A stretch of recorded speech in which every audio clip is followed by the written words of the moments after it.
Hey guys अस्सलाम वालेकुम। तो ये है मेरा फोर्थ मिनी ब्लॉग। तो आज सुबह में हम रेडी हो गए। रेडी होने के बाद हम चले गए थे विज़िट पर।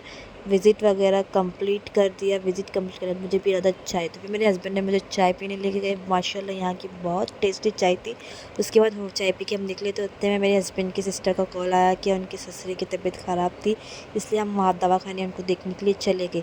ये देख लिया, हम यहाँ पे यूनानी हॉस्पिटल में पहुँच गए थे। फिर उनको देखा वगैरह, फिर उनका ब्लड भी लेना था। फिर हमने उनका ब्लड वगैरह ले लिया। ब्लड लेने के बाद हम लैब में चले गए।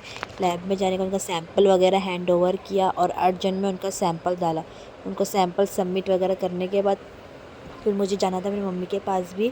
मेरी मम्मी मुझे बहुत दिन से बुला रही थी, बट मैं हमने अचानक से प्लान किया कि मम्मी के पास जाते। फिर मैं वहाँ पर पहुँच गई। फिर देखी मेरे डैडी मुझे देखकर इतने सरप्राइज़ हो गए थे, वो खुश हो गए थे। फिर मैंने मेरे डैडी से मिली वगैरह। फिर उसके बाद मेरी मम्मी ने हम जाते से हमारे लिए नाश्ता वगैरह रेडी किया कि बच्चे बहुत दूर तक कर आए, इसलिए हम उनके लिए नाश्ता वगैरह रेडी किया। कि मेरी मम्मी मेरे लिए चाय और परोठा बना रहे, और ख़ास स्पेशली इनके लिए ऑमलेट वगैरह तले।